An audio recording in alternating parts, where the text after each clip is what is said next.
Irina Cismas, Head of Marketing at Custify, and I'll try to be your host today, even though, as you can probably hear, I've almost lost my voice. But honestly, a cold and a half-working voice aren't going to stop me from hosting this one. Not when, after more than 25 editions, I guess, I finally get to share the virtual stage with my awesome colleague, Irina Vatafu, Head of CS at Custify. She's been my partner in crime for so many of these sessions, the person I always go to when I'm planning the next thing. So you could say she's the mastermind behind quite a few of our past webinars. So, Irina, thank you for accepting the invite and stepping into prime time today. Thank you so much for having me and for the surprise because it was an awesome introduction. Thank you, Irina, for having me. And of course, you are not alone because you brought back up. And joining us today is Steve Finch from Thinqi, who's been through the trenches of building and leading CS teams. So, Steve, thank you for taking the time to join us. It's my pleasure, Irina, and yeah, it's a pleasure to join you both and be able to talk about this stuff to your audience. So very excited to do this. It will be interesting conversations, I promise you all. So, between the three of us, or maybe the two of you, a bit more, depending on how long my voice holds up, you guys will hear a mix of real stories and hard earned lessons about what it takes to survive your first year as head of CS. And of course, once you get all those takeaways, you'll need a way to put them into practice. And that's where Castify comes in. It helps CS teams get full visibility into their customers, automate their busy work, and focus on what really matters, helping customers succeed. A couple of quick housekeeping notes before we start. The session is being recorded. I know that's the number one questions I always get asked.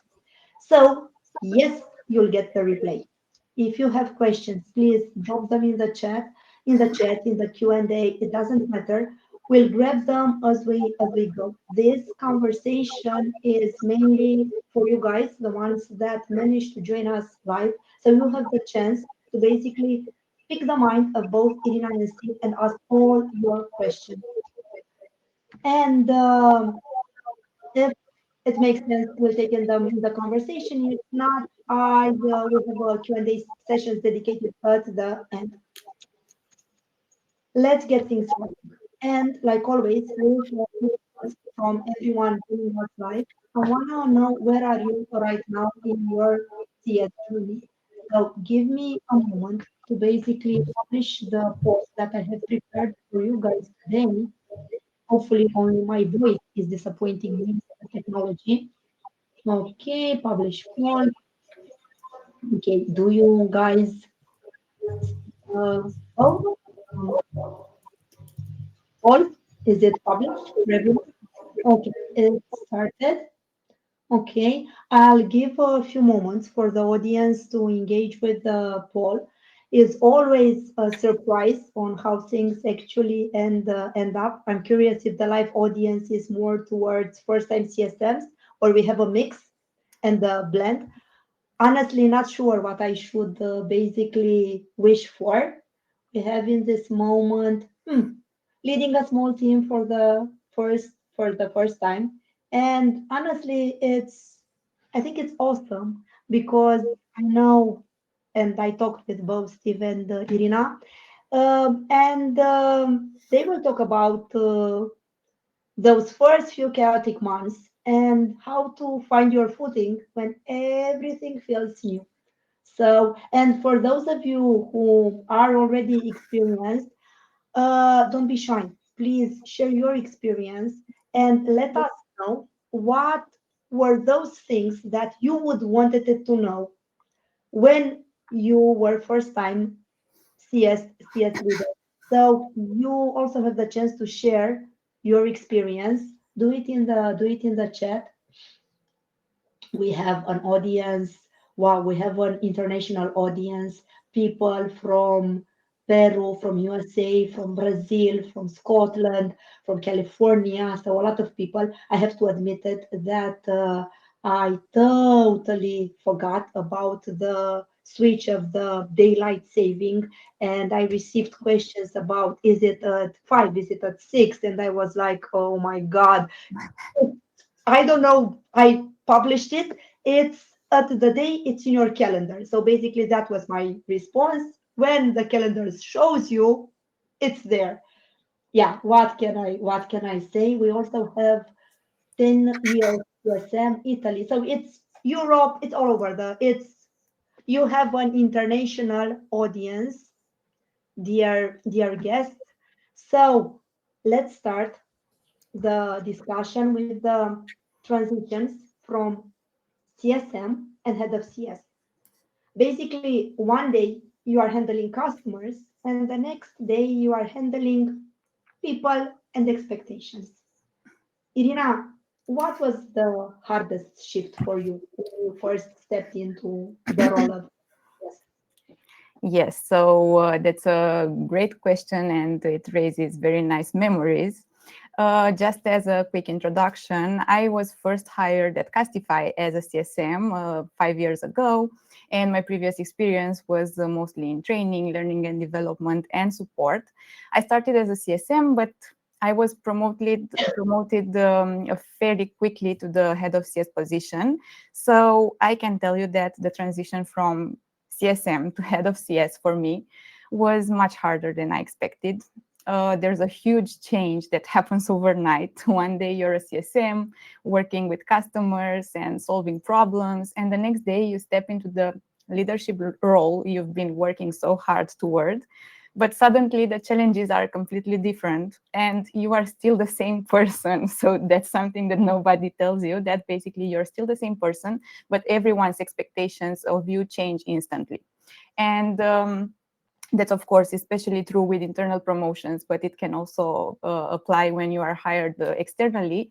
People often expect you to come in and magically fix all the existing issues. So for me, the hardest part was waking up and talking to the same people I had spoken to the day before, but now they saw me differently. They expected me to have all the answers. And I remember one of my first weeks in the role, a team member came to me expecting me to resolve a long-standing process issue that had existed for months. We actually talked about it a couple of days before the transition. And I was like, hey, look, I'm still Irina. We completely talked about this before, and now you're expecting me to solve it. So previously, I would have just flagged my manager, and now I was the manager. So it really hit me hard to see that I am the one now that has to fix that. I'm not the doer, I'm the enabler. So that was the toughest part for me.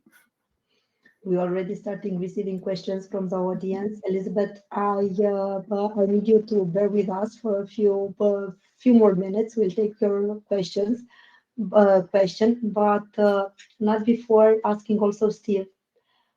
When you think back to your own move into leadership, what caught you off guard early on? Okay, well, I guess my journey wasn't as straightforward as Irina's. The path I've taken to my current position hasn't been really linear or traditional. It's gone forwards, it's gone backwards, it's gone sideways. My first step into managing a team, which was some time ago, and it was that was more focused on business development. My first steps into there made me realize that I really wasn't very good at managing people at the time. And I think there was a bit of overconfidence, maybe it was hubris or Dunning-Kruger effect, whatever it was. I assumed that because I could manage projects and manage customers well, that I'd be able to manage a team of people. And I think there's things like the HR formalities that threw me the most, having to do appraisals and things like that, and the one-to-ones and the individual stuff. And it was asking questions of me that I didn't have answers for, and I hadn't really prepared or trained for it very well. But then later, I stepped into, took an unusual route, but I introduced customer success into our business at a point where we were shifting all of our focus on our software as a service. Before that, we did contract service work as well. So the business was changing and evolving. I introduced customer success into it, and the team was pretty much me for a few years. Then we did expand the team. I was keen to become head of CS role, and to be honest, I really struggled. And I don't think either I, myself, or the business were properly prepared for that role and that team structure at the time. I had a set of objectives for the new role set for me, that I had a time period I had to prove to the business I was capable of this. And that was all on top of managing my full portfolio of customers. Nothing had changed there at all. So suddenly I'd gone from having my week full up with managing customers to my week full up with managing customers plus the responsibilities ahead of CS role. And yeah, I didn't do great at it. And, you know, I found it difficult to juggle both of those things at the same time, because I was kind of conditioned into my focus being on the customers and making sure that they had what they need. And but I had to then deliver on the objectives of the head of CS role, and that was very challenging for me. To be honest, I like both of the answers, and I like to say that I'm glad that you struggled, because now I know that you are both successful. So I want to ask you, how did you do it? So how did you move from suffering and from all that pain into where you are today? So I want to start with you, Irina, and I want to ask you, what's the first step? What's the first thing that you did when you stepped into the head of CS role? What did you decide what to focus on first? And I'm not sure. Some Elizabeth question was basically, and I'm going to start it live because I think it correlates with this. Any advice on balancing strategy work versus operations? I'm struggling with the context switching. So we either go to this, or we build on how did you decide what to focus first? I think the two of them are related.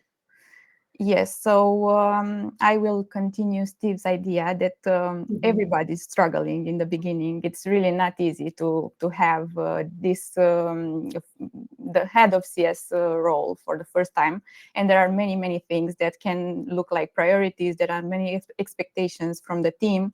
But the way I tried to think in order to put some clarity in my mind and to manage to obtain to succeed, let's say, in this role, was to think that just like when you're a CSM, because I had that experience, the CSM experience, just like when you're a CSM building relationships with customers, as a new manager, you need to establish trust and clarity internally before making any major changes in the team or coming with new ideas and projects. So if with a customer you have some success planning sessions or one-on-ones in the beginning, some onboarding calls and whatnot, I started my role as a CSM by focusing on setting expectations and running discovery sessions with the team. So I started by listening, even though I was promoted internally and I already knew everyone. My new role gave me a different level of influence and responsibility. So I scheduled calls with everybody to understand what are the current pains, what is everybody expecting from me, and what are my priorities. If there were overlaps between the teams, for example, sales having an issue, product having an issue, my team having an issue, that's the problem I would start with. I would try to find some small wins that I could deliver fast, but also establish some strategic projects that I could focus on in the upcoming weeks and months. So speaking about strategy and operations, I think it's first you have to realize what is needed and to set some goals and expectations together with the team, and then you'll find the answer if it's either strategic or operation, the one that the project that you will have to focus on in the first months as a leader. Steve, was it different in your case?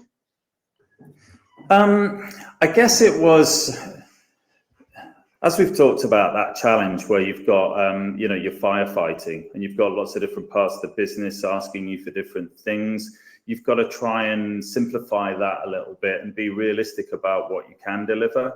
And also, to get those early wins, you've got to set some goals that are actually achievable and not overly ambitious, because no matter how much time you think you've got, you'll have less to actually do it. So, and, as Irina said, it's about building trust. If you can take ownership of what those goals and objectives are, as opposed to have them dictated to you by the business, or at least co-construct them, then you can be realistic about what they are and take a bit of ownership of them. For us, it was, separating those things off. You've got the strategic. It's all about who's taking ownership of those strategic decisions. If it's something that's been entrusted to you, then you go, okay, well, I'm going to do it and I'm going to take the time and plan out a strategy. It could be that, the business needs something different on that short term. And something that we talk about with our customers, because we do learning and development, and something really pertinent recently is about understanding metrics that are important to the business, impact metrics, as it were. We have our own little measures in CS that are great for us, and it helps us understand our customers better. But how do we show that that's positively impacting the business? So trying to find some metrics and some stats that show an actual impact to the business means that you're just going to get more buy-in from other stakeholders. In the same way as the sales team have to prove what revenue they're generating and all of that, and how marketing activities convert into business opportunity, then a customer success team has to similarly demonstrate either something positive in terms of contributing towards revenue generation, or preventing negative, reducing costs, reducing churn, but trying to do it in a language that the rest of the business and other stakeholders can understand, and just pick some small wins, show that you're achieving progress towards it, and being realistic.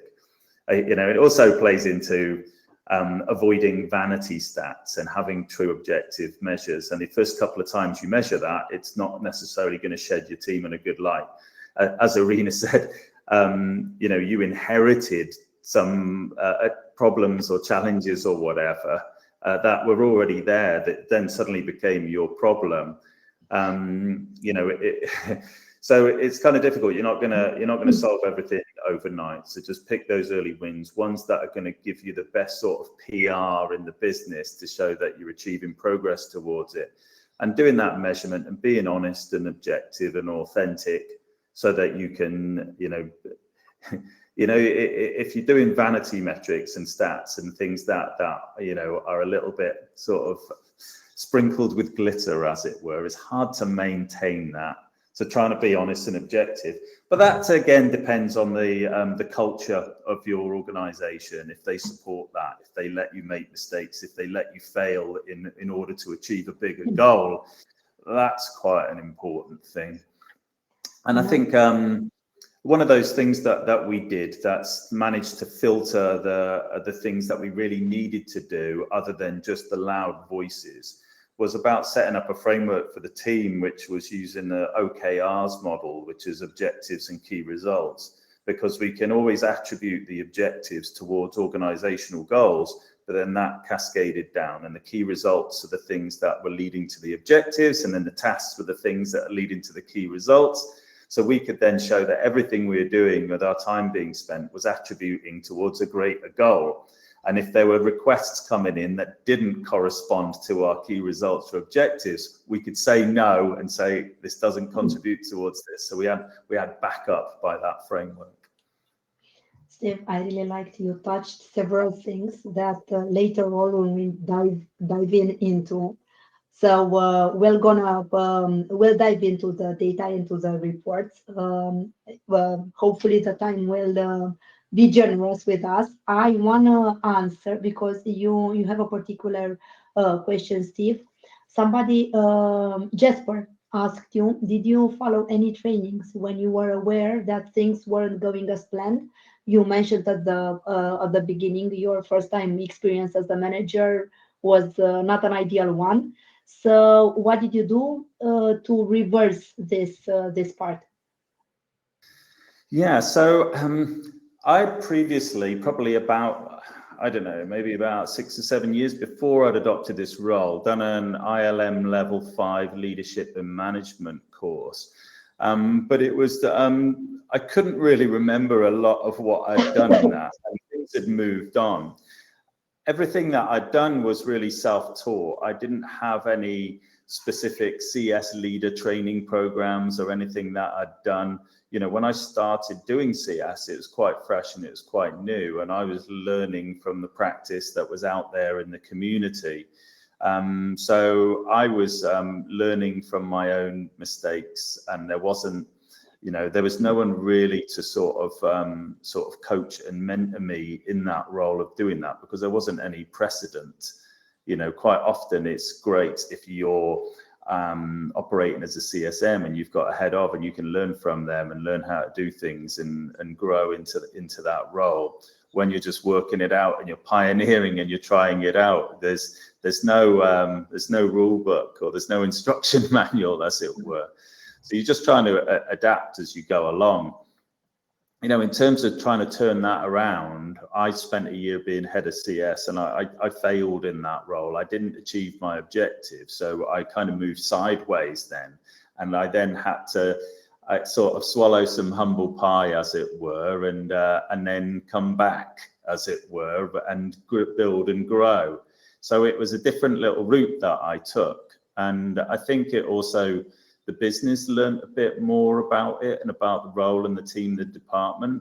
I had to kind of, take a different path and demonstrate results and move the team in a direction without it being a sort of recognized responsibility. I had to kind of reestablish my leadership within the team. So it was an interesting route. But also what we needed from the team and from customer success changed and evolved in that time as well.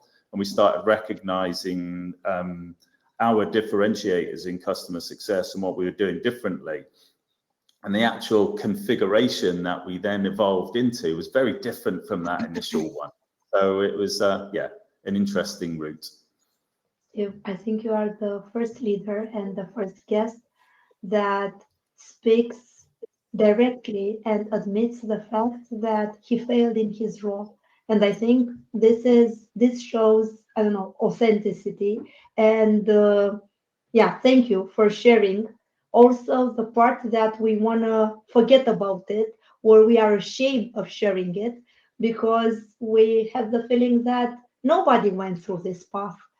So yeah, I think I'm gonna do a webinar about all the failures, and I'm gonna challenge the guests to speak about the things that they didn't manage to do, Yeah, because yeah, everybody it's funny, isn't it? Because we don't talk about that, but that's where the growth happens, isn't it? exactly. It's actually where a lot of the magic happens, when you literally have to swallow your pride and admit that you've done it, and it's that being objective and authentic, you know, and it is challenging at the time, you know, as a human being. But then you look back, and it's interesting actually, revisiting that period of my life in preparation for coming to do this has been almost like a cathartic experience as well.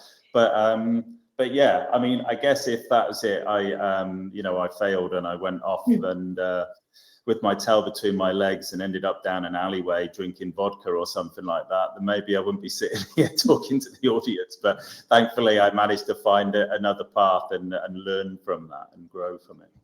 But if you also see the wins, what were Yeah. the first big wins look like when you managed to succeed in the role?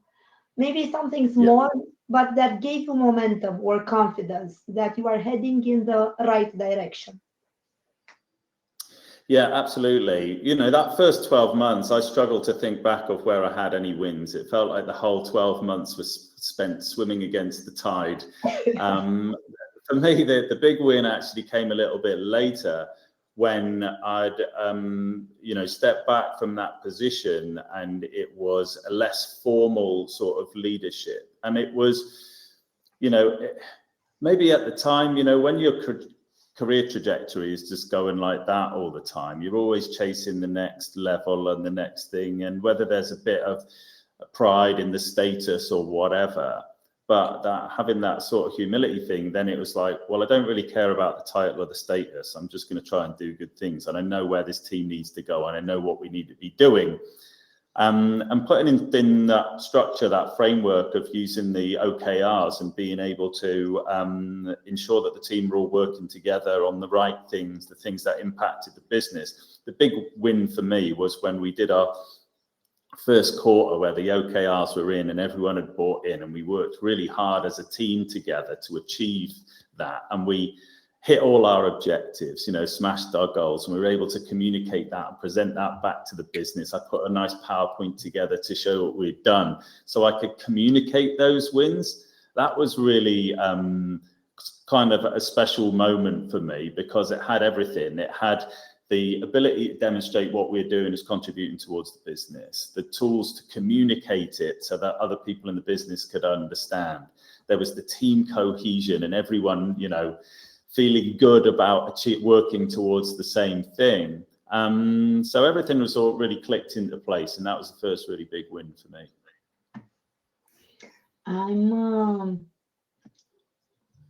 I'm gonna pause for a second and have a look at the audience before we are moving to the next topic, because I want to make sure that we answer all the questions coming from the live audience. And I'll let the two of you decide who is picking up this. We have any tips for a CSM lead to achieve the head of CS position on small teams, potentially only managing 1 to CSMs as the team is pretty small? Irina, when you want, you try. Will you try to answer it? And then I'm gonna let Steve continue. Yes, so for sure.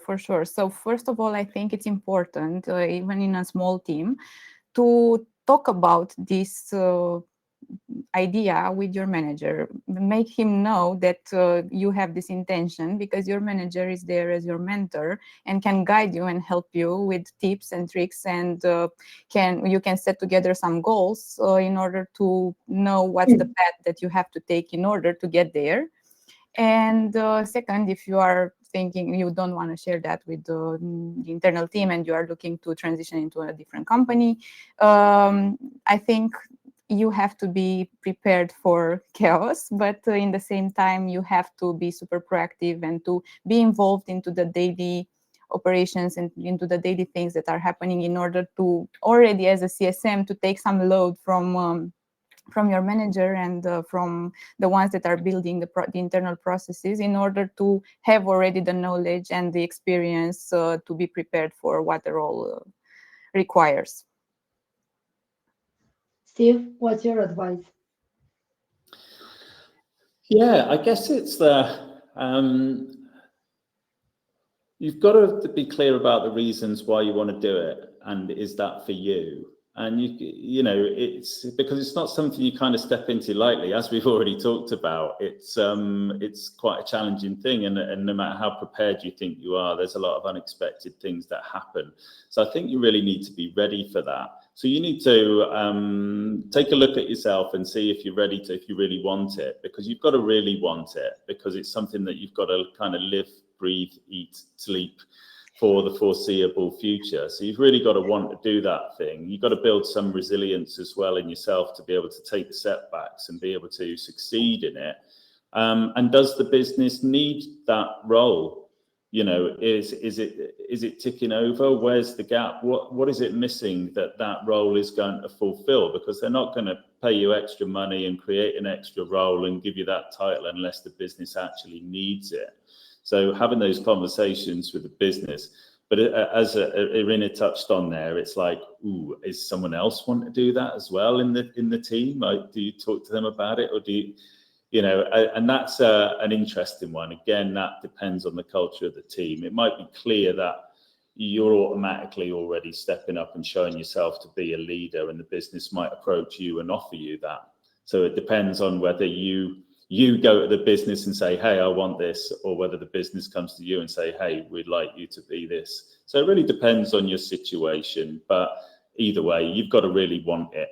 And it's got to be something that motivates you to get out of bed in the morning and be realistic about the challenges ahead.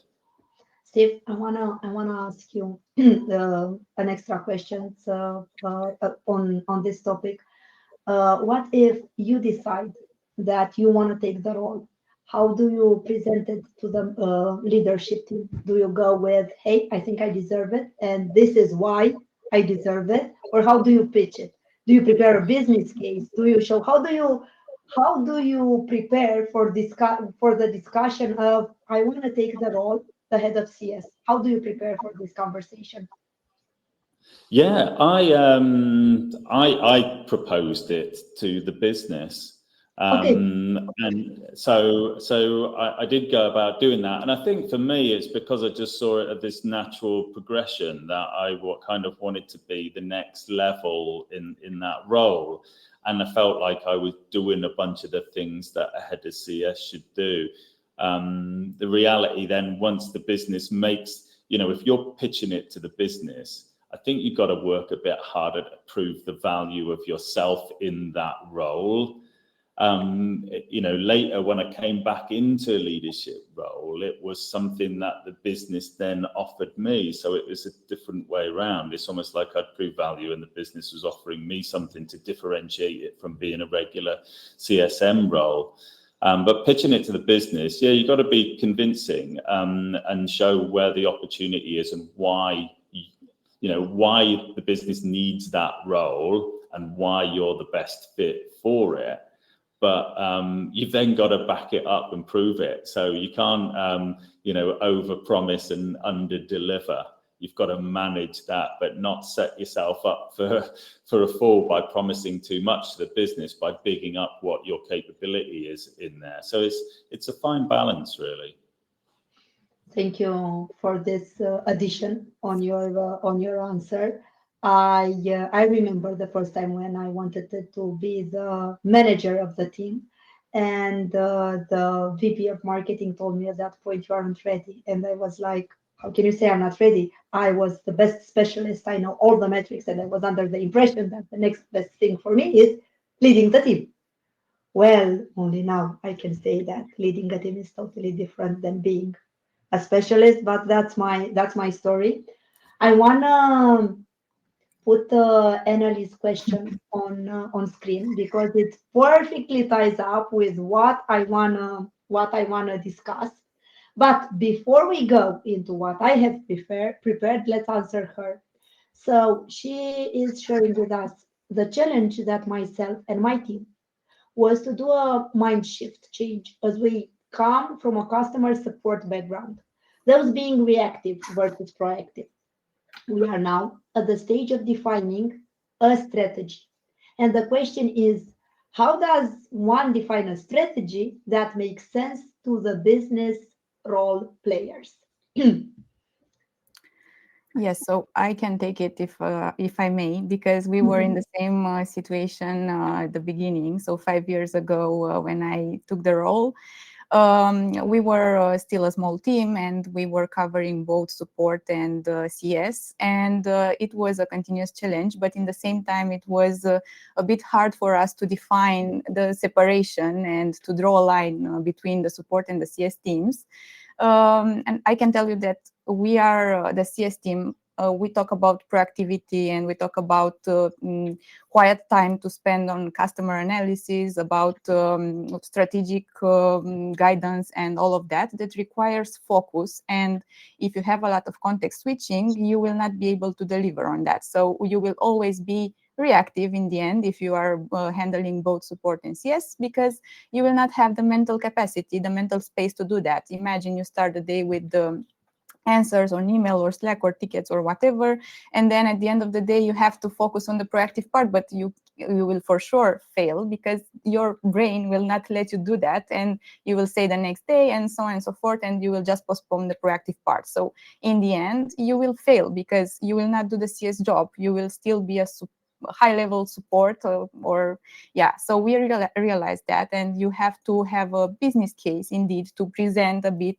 what to analyze what is the proactive work that your team is doing, what are the proactive processes that you have in place, and to estimate the time that your team needs to focus, and then to start with some small processes to separate the things, who should be in charge of the reactive things and who should actually focus on the proactive part, and you will see immediate results. In the beginning, it will sound like, okay, but we will not have work to do for the CSMs anymore or something like this, but then you will realize the impact that taking out the reactive work from your CSMs will actually bring to the company.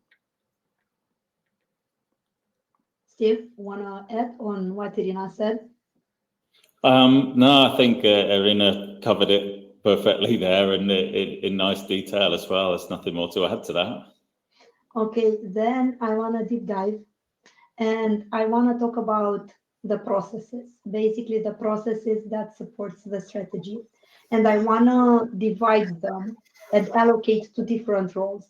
So Irina, I want you to talk about the business processes, the customer facing processes, the onboarding, the renewal, how you build it and why you build it, and what are the mandatory things when you first establish a team. And then Steve, I want you to talk about the internal team processes that you need to have into a team to make sure that it's properly managed and run, and for a manager to be able to see if the team is at the full capacity, if it's burned out or not, and what do you need to have in place to make sure that your team is okay, and what do you need to have in place to make sure that the CS is aligned with the business strategy and is delivering in line with what the company wants.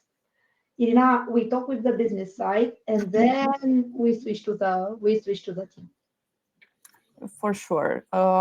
So first of all, when I started, I was lucky enough to have Custify, and it was already fed with data. And the first thing that I did was to take some time to assess the current customer journey and see where are the gaps. So this means that I started listening to calls, joining customer calls, reading feedback notes, analyzed reports and churn feedback and all whatnot. And based on this, I identified the key friction points in the customer journey and where process could really make a difference. Based on those insights, my first focus became onboarding, and I think everybody here in the audience heard about the fact that onboarding is crucial and usually determines whether a customer will renew later. So I sat down with the team to discuss how we could make it smoother and more consistent. And for example, a key part of this was the sales to CS handover. From the first weeks, we streamlined the process and worked together with the sales team to ensure that all customer details were captured early on, that we went very well informed into the customer calls in the beginning, and we made sure the transition from sales to CS was good. Then we analyzed what other pain points were during onboarding. That we realized that customers needed more guidance. So we reiterated in order to make the onboarding process as smooth as possible. And in the meantime, because I mentioned that I had to do an analysis and to come up with some ideas and to build the process, but in the meantime, we had to not be surprised by churn and to still have help customers, of course. So in order to gain that time for the strategic work and for that analysis, we first actually implemented some triggers and alerts. So basically, to not be surprised by customer behavior and by health drops, we started by creating some alerts for the important triggers that we were seeing in the product, like health scores dropping or product usage decreased or things like this. So we were constantly being informed about the things that were happening, and we could act on those, even if in the back end we were working on other stuff. And basically, once we finished with the onboarding, and once the onboarding became more consistent, we started mapping other key inflection points throughout the customer journey, and we prioritized processes that address the most critical gaps that we have. And I can tell you that our next focus was on adoption and customer success plans rather than renewals, because for us, the renewal is the natural outcome of the consistent engagement that we were offering. And the renewal process itself, it's fairly straightforward. We basically just run a call similar to a business review where we include the renewal details, but in reality, we work on the renewal all year long, and I advise you to do the same through proactive touch points and success planning. So again, by continuously engaging the customer, you don't rely on that last month push before renewal to turn a detractor into a promoter. And yeah, again, make sure you are not surprised by unhealthy customers. Set some safety nets there to make sure you capture everything that can surprise you, and in parallel analyze the gaps that your customer journey has and act on those. Irina, you have a question. In your transition model, did the sales team stay involved with the customer for growth sales opportunity, or did the CSM own the expansion sale? If sales and if sales and CS co-manage the accounts for growth, what friction points did you experience and how did you handle them? That's a very good question. So, as I mentioned, for us, the transition from sales to CS was a critical point. And we even had, in some situations, not always, sometimes it wasn't needed, but we had a sales team staying involved during onboarding and even joining some calls, especially where there were more complicated use cases or where there was a long history in sales and we didn't want the customer to repeat everything that was discussed. And we discuss, it's case by case, but the sales team is available for help. And in the same time, we are available as a CS team to join the sales team when needed in order to make sure the prospects are really well handled, and we answer all the questions there. And regarding the growth opportunities, we handle the renewals in the CS team, so the CSM handles that. But when it comes to expansions or other negotiation or anything like this, the sales team jumps in. So basically, we identify the opportunity, and then the sales team continues the conversation, as they have different skills, and it's more efficient like this. So we collaborate. We are together there to ensure the best customer experience that's possible. Thank you. Steve, you also have a question that I'm going to address only after asking you about the internal team processes, the ones that keep the team running smoothly behind the scenes. Yeah, so I've already mentioned about the implementing the OKRs, and so that all our actions are attributable towards organizational goals. That was quite a game changer for us. I've been thinking about other processes that we've implemented, and I think one of the big shifts here, now we kind of see this, we call it the 3 Ps. It's people, process, and practice. And as you start to develop people and start to build trust, and they demonstrate good practice, it's almost like you can relax the process elements because it becomes muscle memory and people are doing it. You know, when you're implementing new process, you have to design the process, implement it, pilot it, and then police it and check and adhere to it and make sure that it's been followed until it's been embedded into people's practice. And then they do it intuitively, and you have to apply less administrative overhead to chase it up. Some of the big shifts for us as we started adopting practice, and you know, I started to recognize my new team of CS could pick up and adopt things and new practice and processes and work it into their practice quite quickly. It would initially be met with a bit of robust conflict and every time you're introducing something new, because you're working with intelligent people who have opinions and who have views, and you welcome it, they'll challenge it. So you've got to have the thesis and antithesis and be able to do it so that people can buy into it, because then people will adopt the practice if they believe in the process. You know, and there's a few ways of doing that, making sure that they've had that confrontation about it, and that their objections have been handled, and that they believe in it, but also that they co-construct it. So allowing your people to contribute towards it. You know, as Irina has pointed out, you sit down with people, you talk to them, you listen to them, you share ideas, and you know, they may come up with better ideas than you. So you're, you know, the double win there. You're not the one who's having to sit there and write all the process. Your team are collaborating and creating it, and you're doing it as just an incremental improvement on what you had before. So, you know, people in practice is a really important bit. But one of the big shifts for us that was really important was opening it out beyond our department and beyond our team, and having processes that were cross-departmental. And one of the big ones of this was around the software release cycle. You know, we're doing software releases every 6 weeks, and we're doing it, you know, agile with 6 weekly sprints.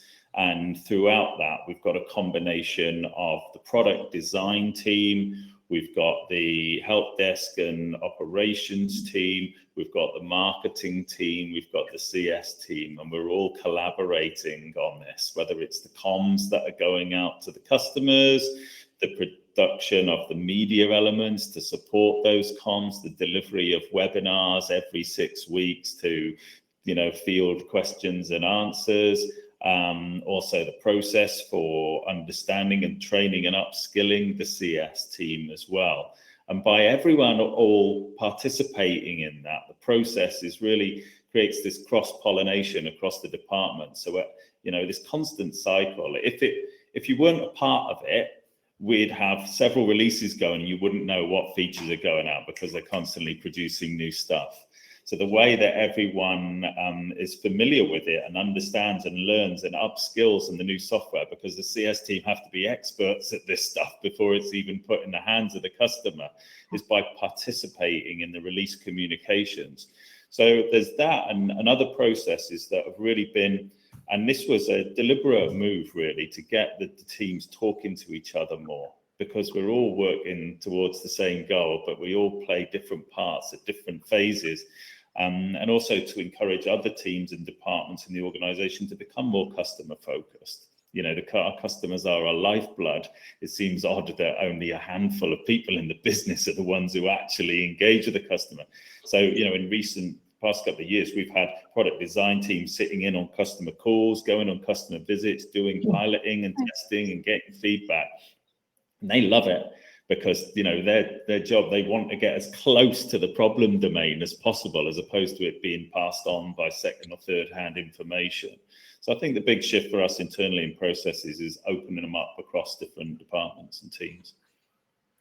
I really liked your answer, and I really like the fact that you touch the cross-department thing, not only into the team. I think you have a question, and I think this is for you, Steve, but Irina, feel free to share your view. I know my team is at capacity, but our ARR isn't very high, and the business doesn't see another CSM as a reasonable investment. But our churn is starting to grow, and we need to act more proactively than ever. How do I make the business case? I can relate Uh, to this. I know that Ana Maria is not the only one who is feeling this pain, so I really wanted it to put it on stage. Yeah, that's I had exactly the same scenario that year when I was head of CS. I was pushing for a new CSM, but was also pushing for resources in other parts, because what happens is if you're short of resource on the help desk or support, then it ends up CSMs have to lean in and fill that space. And we found this scenario that basically when other teams and other departments were short of resource, because we were responsible for the customers, we would have to step in and do that. And that's not immediately obvious to the business that you're doing that. So this isn't necessarily about needing another CSM. It could be about reducing the range of responsibilities that the CSM has. So try looking at it a slightly different way, because what you're trying to do is at least communicate to the business that there's a problem. But it's about if you can't afford to take on more people, it could be that you could take on lower wage people, and that's someone who is working on the help desk or whatever is not going to command the same sort of salary as a CSM, but they can certainly take a lot of the heat off and free up the CSM to be focused on the strategic stuff. If they're having to deal with reactive, then they're not really getting to be a CSM properly. So they're not getting to fulfill their role. So it could be that the answer is not necessarily getting a new CSM. It's about the redistribution of the responsibilities within the team and the people that you already have.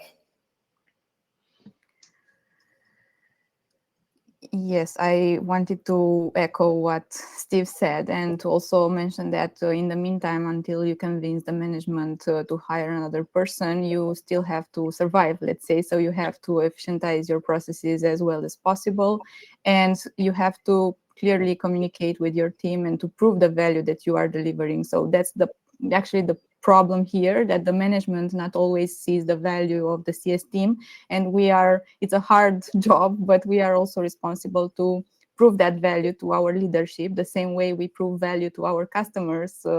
When they use our product, we need to prove the CS team's value to leadership. And yeah, it can be a challenge, but once they see that value and once you find a way to communicate with them, it would be easier for you to negotiate with them and to add new resources when needed.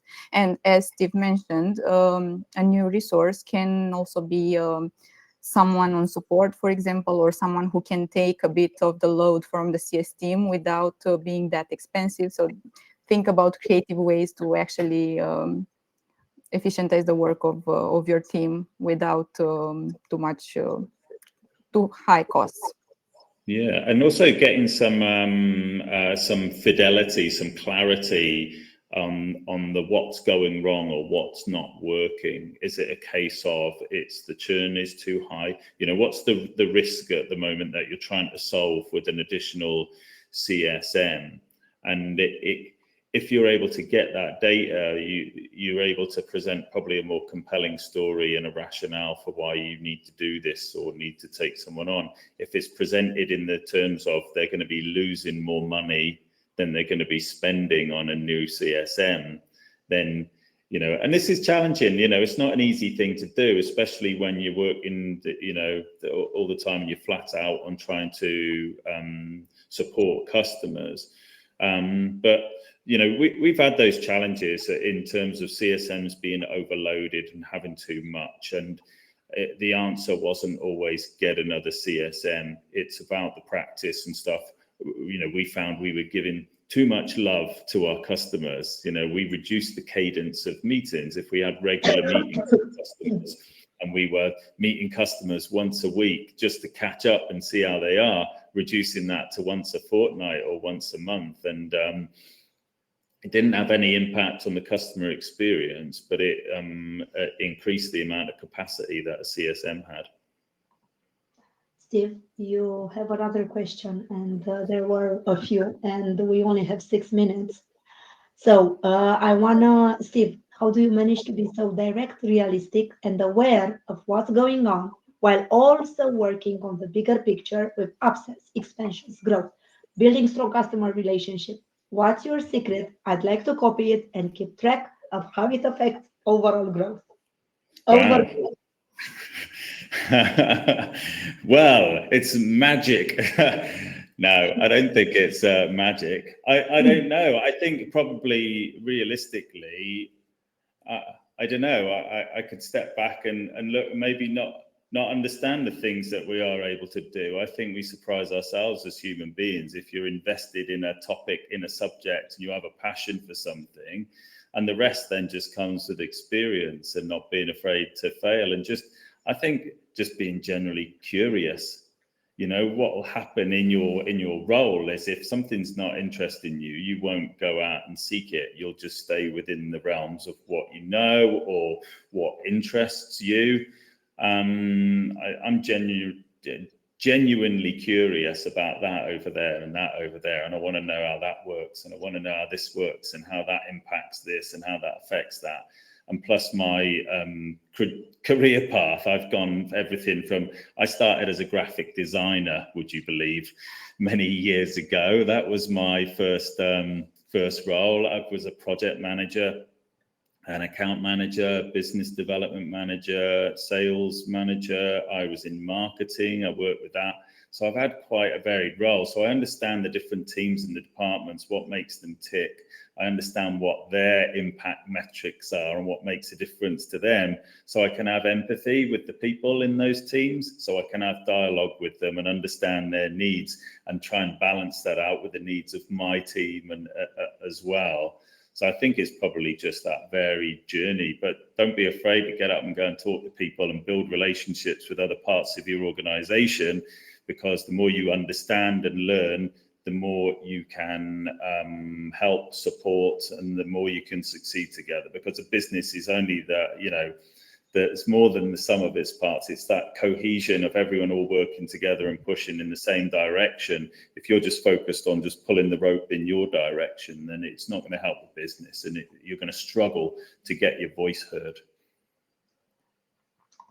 I'm going to take, I think, 2 more questions. Irina, although I have a team, I'm struggling to find information that explains how many roles a true CS team should consist of.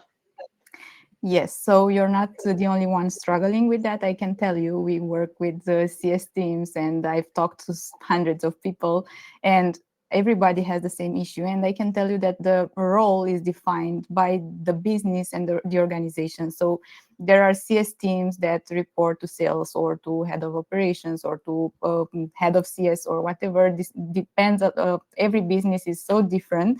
And I think the definition has to come from the internal people that decide, from the internal management team.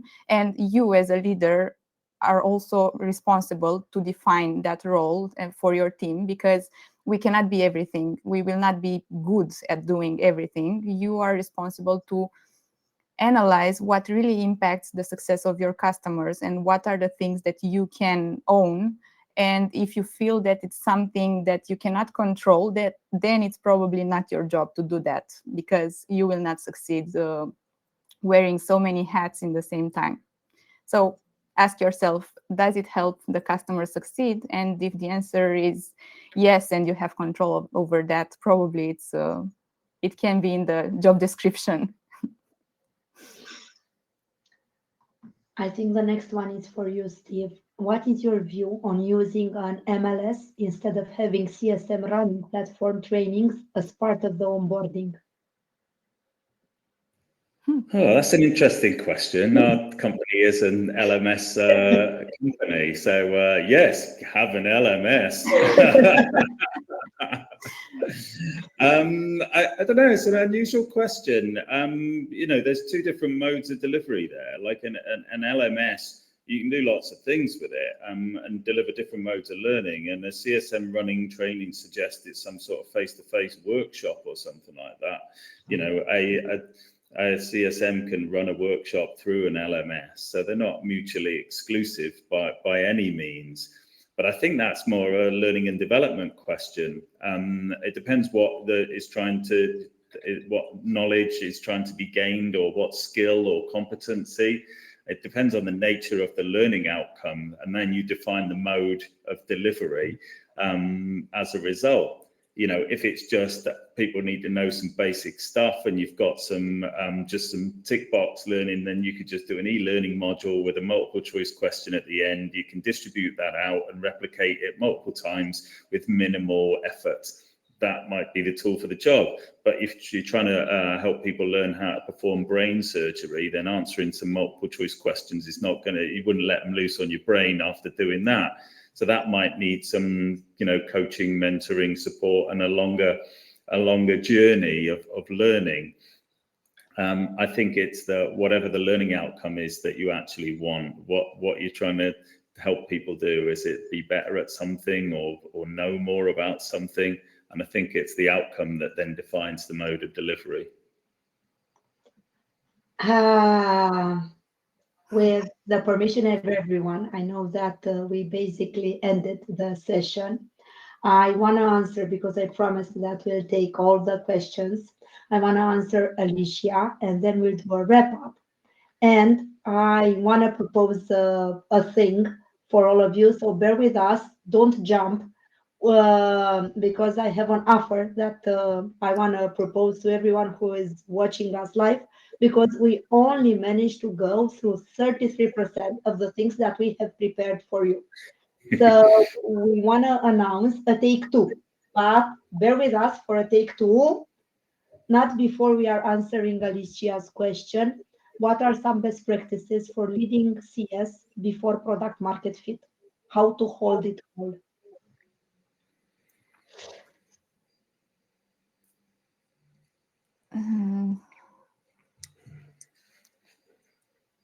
To be honest, I am not very sure.